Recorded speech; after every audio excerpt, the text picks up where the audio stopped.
Well, all right, y'all. All across the USC, Compton, Watts, Bay to LA, Pomona, California, from valley to valley, we represent that killer Cali.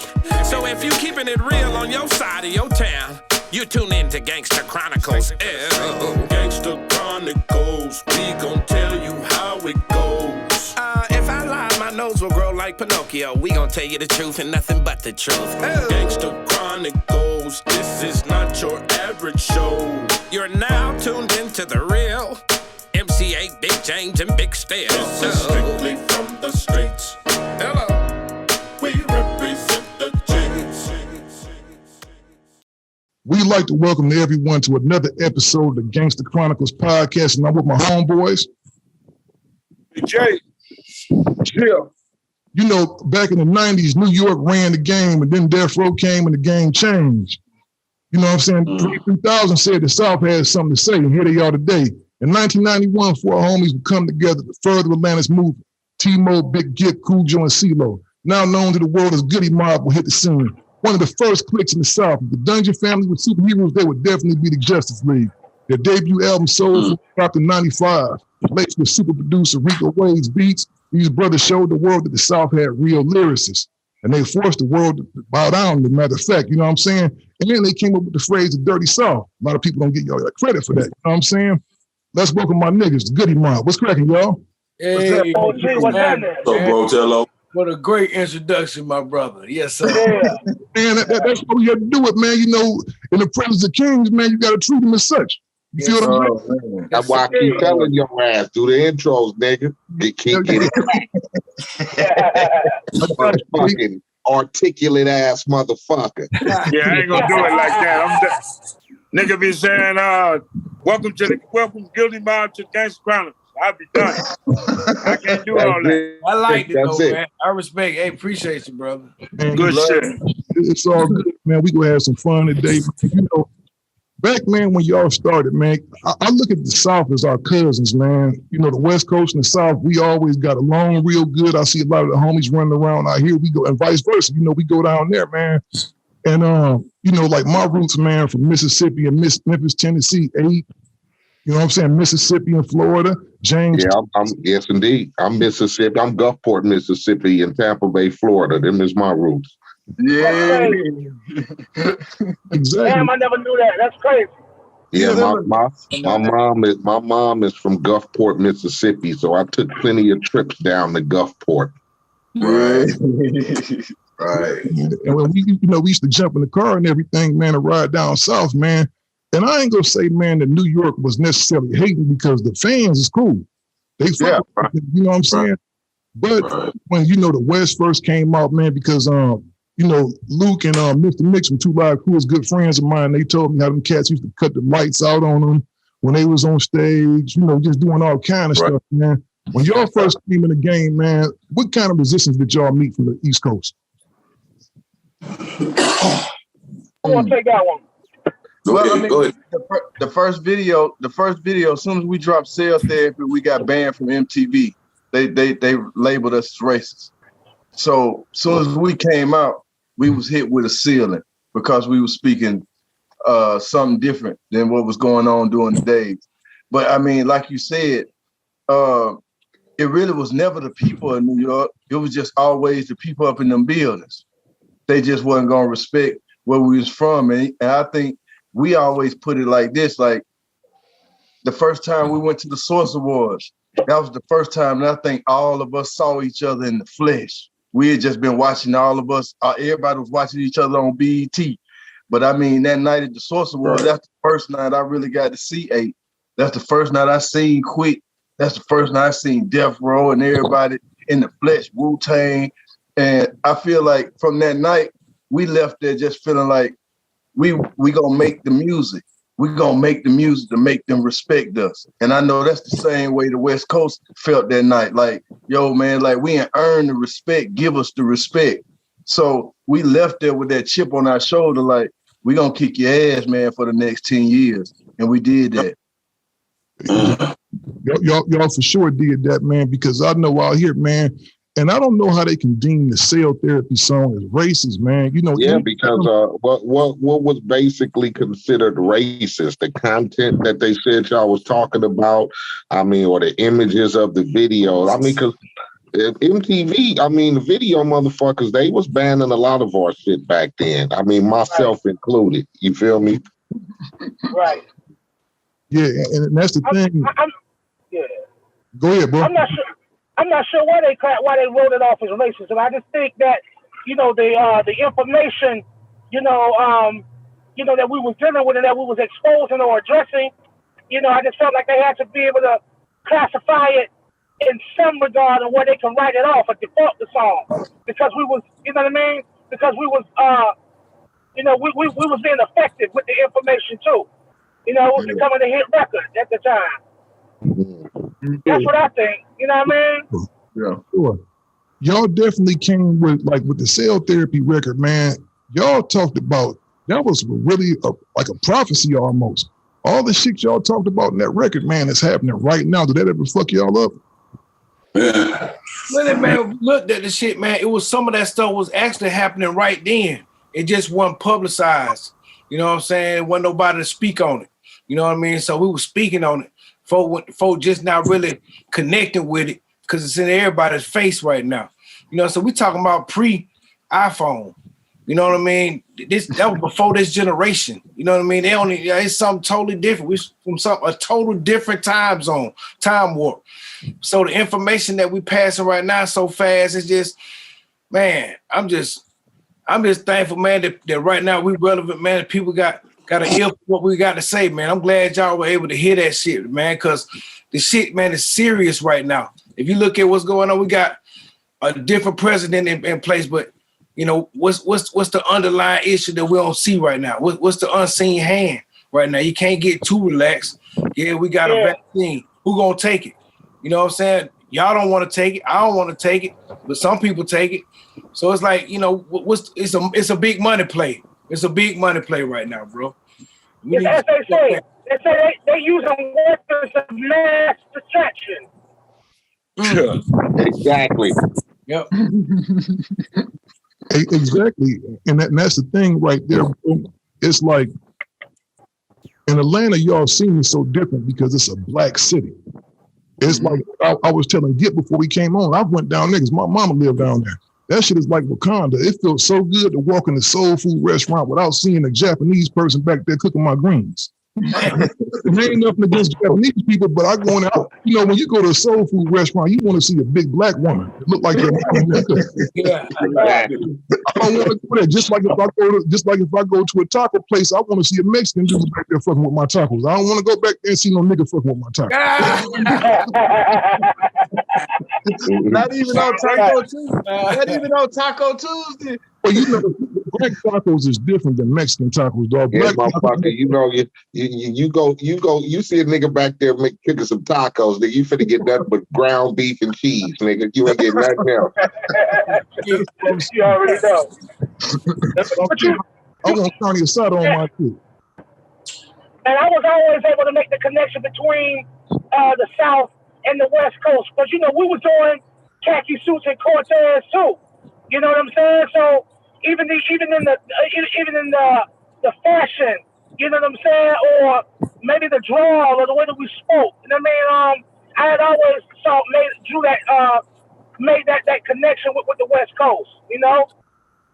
Yeah, exactly. Like I said, we're cousins because when I go down to if you remember back in the 90s, man, when you would go to Houston, Atlanta, different places, we all dressed the same. The reason we wore things in church because that shit was cheap. It was cheap, but it just like it influenced. It influenced. That was our uniform, man. That was our daily motherfucking uniform, a khaki suit and shit. It defined who we were as motherfuckers with our signature on the West Coast. It was our staple. You know what I'm saying? Wearing a khaki suit. You know what I'm saying?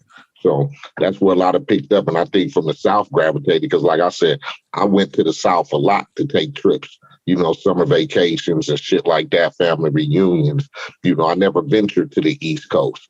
until I signed a record deal. You get me? Yeah. So most of my family vacations and summer vacations was going down to Gulfport, Mississippi, or going to Houston, Texas, or Louisiana, somewhere like that. So I think that's where the music kind of made us cousins, because we kind of familiarized ourselves with each other.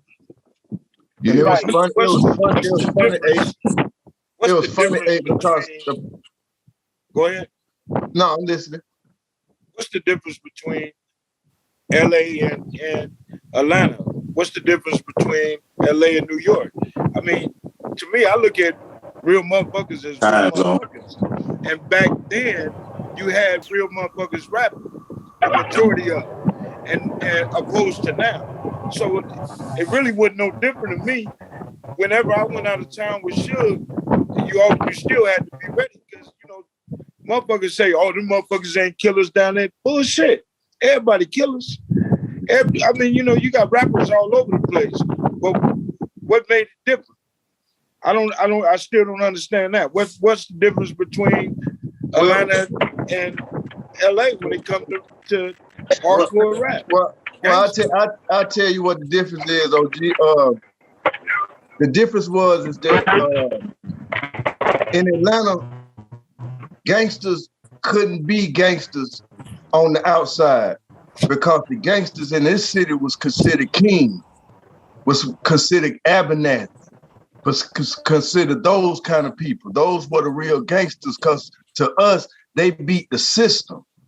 So when it came to street shit, like, real gangsters really had to talk to them politicians back then. Like Hosea Williams was a real gangster, but he wore a suit.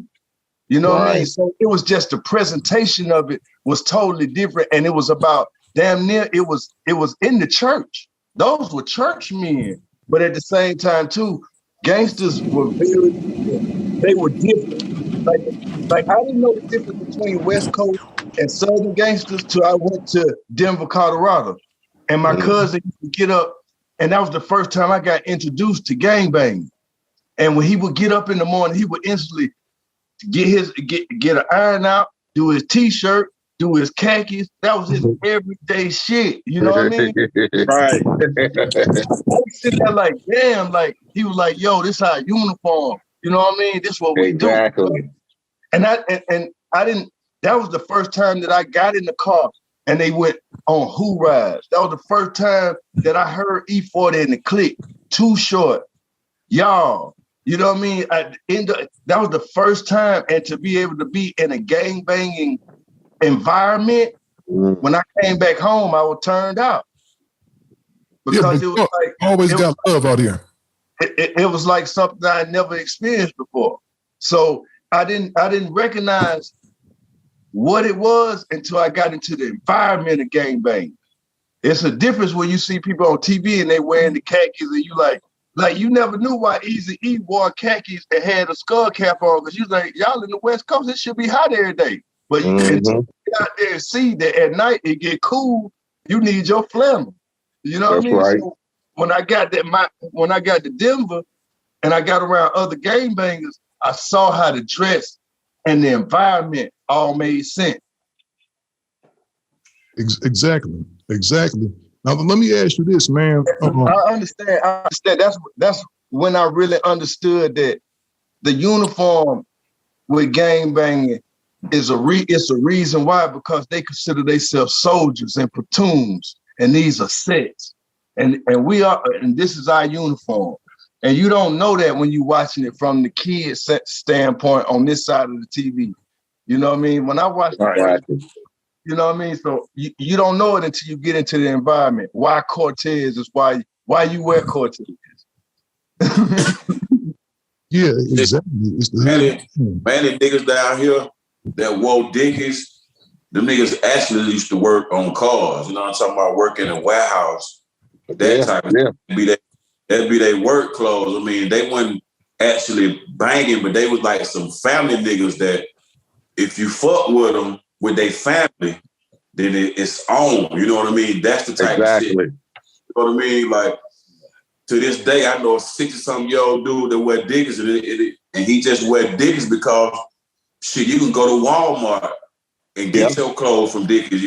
get your clothes, you ain't got to spend a whole bunch of goddamn money on no clothes like they're doing right now. So I definitely double hand saluted y'all, man, for that shit, man. Cause shit, we was wearing them whole suits, them whole overalls. You know what I mean? It's just really just in the trap. You know what I'm saying? Just that was our trap gear. You know what I'm talking about? Up under that shit, we just had our regular clothes. But once we jumped into that shit, it was time to go to work. Whether you was clocking in 9 to 5 or whether you was traveling from 9 to 5. You know what I mean? That's right. So I mean, it ain't really no big difference between us. It's just a time zone, really. Right. Exactly. You know. Well, I say that every time I do records, or when I used to put out records and shit, and I used to talk to motherfuckers, I always wrote my records in the presence of niggas is all the same everywhere. You know what I'm saying? If we got niggas like this in my neighborhood, it's niggas just like this down in Atlanta, Mississippi, Texas, New York. So I always base my shit upon that, because I never tried to base it on we were the only gangsters or whatever. Like James would say, shit, niggas is hard everywhere. You know what I'm saying? Niggas will shoot you wherever. You know what I'm saying? It don't matter wherever the fuck you at. You do a nigga dirty and he about his business, nigga, you gonna catch that heat. So we related in sort of our struggles and the poverty and all that type of shit. You know what I'm saying? All our parents came from one place. You get me? Yeah. We got all doing music though. That really connects us. You know what I'm saying? Like jazz and like blues and like soul music. You feel what I'm saying? So all that shit connect us because we pouring our life in this shit. You know what I'm talking about? I mean, yeah, you can dance to this shit every now and then, but when you really start listening to this shit, niggas just pouring out their hearts and their souls about what the fuck going on in their neighborhood, and you know what I'm saying, shit like that. So I look at that, the music too, man. That shit connects us all, man. So it ain't that much of a difference. You know what I'm talking about? That's right. Got you. My bad, big. It's funny to me too. It's like when Mob James said Suge, it's like we never looked at Suge as being threatened.